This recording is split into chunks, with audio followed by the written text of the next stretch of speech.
How do you do, ladies and gentlemen? This is my blog for today. Everybody is talking today about the one thing. This is all the headlines all over America. The new revolution that just took place in this country. They act like it's an actual revolution. Like it's the most unbelievable happening in the history of American politics, that a powerful president like this, who just won one of the most brilliant victories to the level of a phenomenal landslide by controlling both houses of Congress and could control any legislation he pleases, and all of a sudden he was vanquished by an unknown guy in Massachusetts in a race that was considered impossible for him to lose. Inconceivable. It's as if Babe Ruth all of a sudden was vanquished by a 6-year-old kid on a baseball field. I cannot believe that this happened.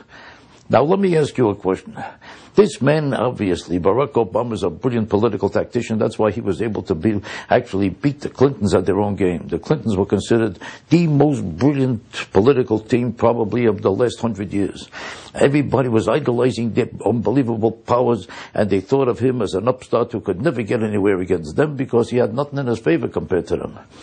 All he had was 2 years in the Senate, and everybody felt that this is nothing compared to Hillary Clinton following her husband into the presidency. And everybody assumed that it's impossible, he's wasting his time, he's kidding himself, he's in the wrong business, he's a nice man, good luck to him, but why doesn't he stop kidding himself? It's as if my sister-in-law was competing with me as a comedian. And she's a chef in Pittsburgh, and I'm a comedy star for 30 years, considered the best and the biggest, and all of a sudden, she's funnier than me. It's ridiculous to even imagine a thing like that.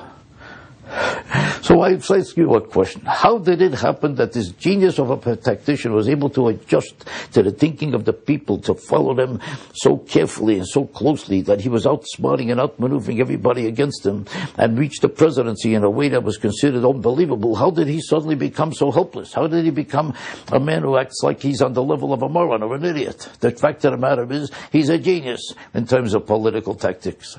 There's nobody smarter or shrewder than him probably alive today in this country.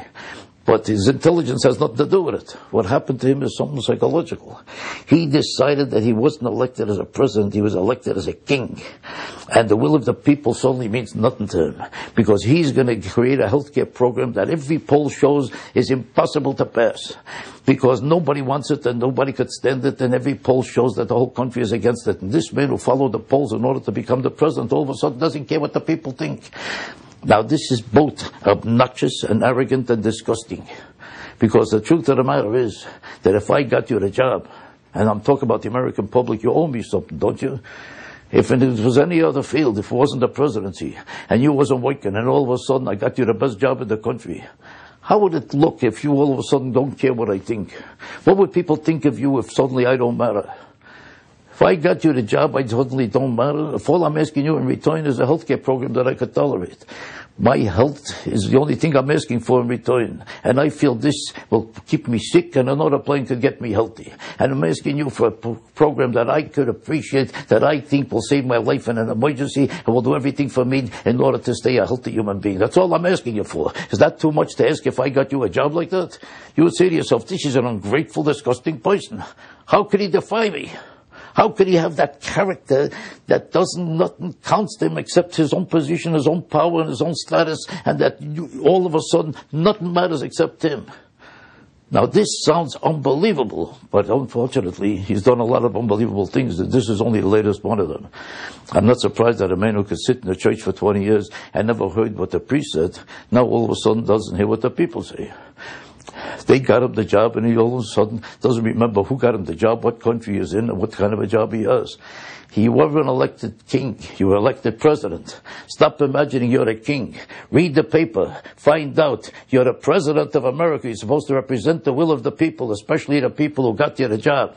Forget it. You're not the king. You're the president. And if you could read the paper, you'll stop acting like a king, act like you're the man who deserves the job, and the people who got you the job count all of a sudden. They're the ones who belong here, and so do you, but not in this position, the position they elected you to.